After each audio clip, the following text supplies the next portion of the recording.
بسم اللہ الرحمن الرحیم۔ آج ہمارا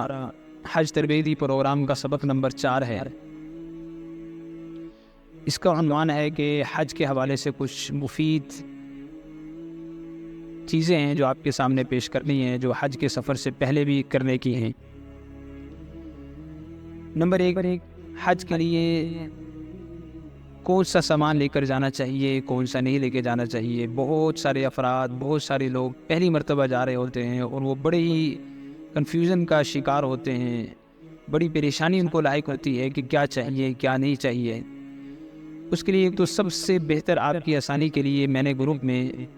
سامان سفر کا ایک پورا پرچہ لسٹ کا بھیج دیا ہے، تو ہر ایک اپنے قریبی فوٹو اسٹیٹ کی دکان سے وہ پرنٹ نکلوا لیں،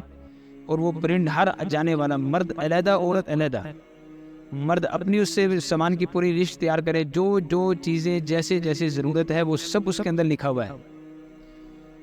تو ہر ایک اپنے سامان کو رکھتا جائے اور اس پہ نشان لگاتا جائے کہ میں نے یہ چیزیں رکھ لی ہیں، یہ باقی ہیں، یہ رکھ لی ہے، یہ باقی ہیں، یہ اتنی تعداد میں لکھنا ہے۔ اس سے فائدہ یہ ہوگا کہ ایک مرتبہ آپ صفحہ سامنے رکھ کے پورے سامان کا پہلے اپنا اس کو مطالعہ کریں کہ مجھے کون سی چیز کتنی چاہیے۔ ہو سکتا ہے بہت ساری چیزیں اس میں ایسی بھی لکھی ہو جو آپ کی ضرورت کی نہ ہو، اور ہو سکتا ہے کہ بہت سی چیزیں ایسی ہو جو آپ کی ضرورت کی ہوں، وہاں نہ لکھی ہوں، تو اس کا ایک مرتبہ تفصیلی مطالعہ کر کے جو چیزیں آپ نے نہیں لے کے جانی اسے کاٹ دیں، جو آپ کی ضرورت میں نہیں ہے، اور جو آپ کی ضرورت کی ہیں اس میں نہیں لکھی انہیں مزید آگے لکھ لیں، اور پھر اس ترتیب سے اپنے سامان کو اپنے بیگ کو پیک کرتے جائیں۔ نمبر 2، مشورہ یعنی کہ مشاورت کے لیے دوسری چیز، ہمارے سامان کے جتنے بھی بیگ ہیں کوشش کریں کہ اپنے نگ کم سے کم ہوں، چھوٹے چھوٹے نگوں میں اپنے سامان کو ہم پھیلائیں نہیں، بلکہ ایک نگ بڑا ہو یا 2 ہو، یہ بھی کوشش کریں جاتے ہوئے ہو یا آتے ہوئے ہمارا کوئی نگ 20 کلو سے زیادہ نہ ہو۔ جب ہم جاتے اس چیز کا اہتمام کریں گے تو ہمیں آتے ہوئے اس کا ایک تجربہ ہوگا، ہمیں آسانی رہے گی۔ کھجوروں کی پیٹی ہو، آپ کا اپنا بیگ ہو، آپ کا بریف کیس ہو، کوئی بھی چیز آپ کی ہے، 20 کلو سے زائد ایک نگ ہمارا نہ ہو۔ اس میں ایک تو اٹھانے میں آسانی، پیکنگ میں آسانی، اور پھر آگے جو عملہ اسے اٹھا کے آگے ٹرانسفر کرتا ہے اسے جو ہے وہ سامان کو منتقل کرنے میں آسانی ہے۔ تو ایک تو یہی پاکستان سے آپ جو پلاسٹک کا اوپر جو کور شیٹ سی چڑھتی ہے وہ بھی یہاں سے اس کا رول لے سکتے ہیں چھوٹا سا، اور 2 چوڑے رنگ کی اور یلو کلر کی جو ٹیپ ہے وہ آپ لے لیں، تاکہ وہاں سے آپ زمزم کا ڈبہ آپ کو ملے، وہ آپ پیک کریں، کھجوروں کو آپ پیک کریں، اپنے بیگ کے اوپر آپ وہ جو ہے پلاسٹک والی چیپی چڑھا کر اس کے اوپر ٹیپ لگا کے اس ٹیپ کے اوپر آپ اپنا، اور یہی سے آپ یہ مارکر لے لیں۔ یہ چیزیں آپ یہاں سے اس لیے لے لیں کہ وہاں پہ آپ کو ایک مارکر بھی 5 ریال کا ملے گا، جو پاکستانی حساب سے 500-600 کا بنتا ہے، 5 ریال بھی نہیں بلکہ 10 ریال کا ملے گا، تو وہ ہمارا جو ہے تقریباً 1000 کا جا کے ہمیں مارکر بنے گا۔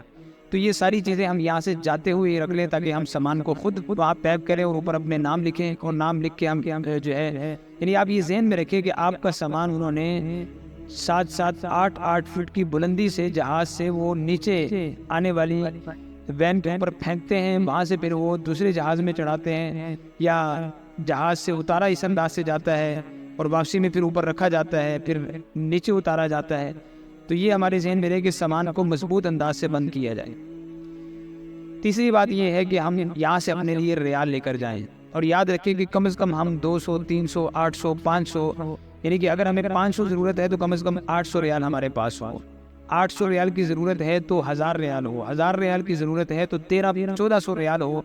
تاکہ کوئی بھی کسی قسم کی مشکل پیش آ جائے، ضرورت پیش آ جائے تو ہمارے پاس اس کا پہلے سے مناسب بندوبست ہونا چاہیے۔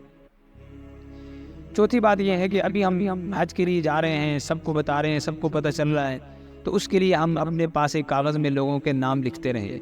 فلاں نے مجھے سلام کا کہا ہے، فلاں نے مجھے دعا کا کہا ہے، تو وہ کاغذ پھر وہاں پہ حرم میں سامنے رکھ کے سب کے لیے، سب کی حاجتوں کے لیے، سب کی ضرورتوں کے لیے دعا کریں کہ اے اللہ تو نے مجھے قبول کیا ہے، اور کتنے سارے لوگ چاہتے تھے، کتنے سارے لوگوں کے دلوں میں امیدیں تھیں، امنگیں تھیں، لیکن وہ تیرے گھر میں حاضر نہ ہو سکے۔ اے اللہ تو نے مجھے توفیق دی، میں ان کا خادم بن کے، میں ان کا قاصد بن کے، اے اللہ میں ان کا جو ہے پیغام رساں بن کے آپ کے سامنے جو ہے سفارش کرتا ہوں، اور میں آپ کے سامنے ان کے نام پیش کرتا ہوں، ہو تو اس عمل کی برکت سے ہو سکتا ہے اللہ تعالیٰ اسے بار بار حرمین شریفین کی حاضری نصیب فرمائے. اور پھر اسی طرح احرام باندھنے کے حوالے سے یہ ہے کہ جب آپ حضرات خاص طور پہ ہمارے پاکستان کے حوالے سے اکثر مشکلات پیش آ جاتی ہیں کہ جہاز لیٹ ہو گیا یا جہاز کا بھی جو ہے ٹائم انہوں نے آگے کر دیا. اس طرح کے مسائل کو دیکھتے ہوئے حاجی حضرات اگر گھر سے احرام باندھ بھی لیں